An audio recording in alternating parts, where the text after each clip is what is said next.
My name is Abby Baumann.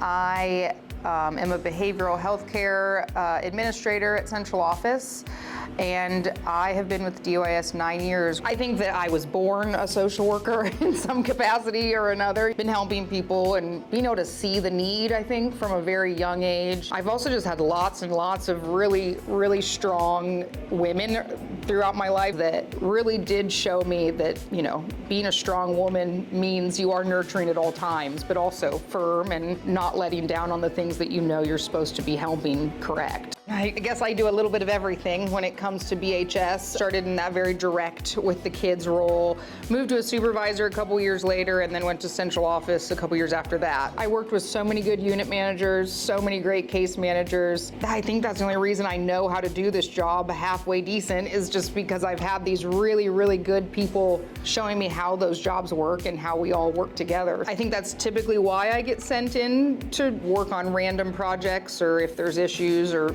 that kind of thing. I always joke that I could talk to a wall for an hour, like it's not that, I can make friends with most. Most of these kids, we can bond just by being goofs and, laughing about random things. But isn't that just pretty normal teenage behavior, right? These boys really do just want to have pretty healthy, normal relationships in life in general. The way I was raised was very much put your head down, do a good job, hold yourself to the expectation you want to hold others to, and I kind of have always lived that way. That's why it's, I think, such a nice surprise. I am a little not off-put, that's probably the wrong way to say it.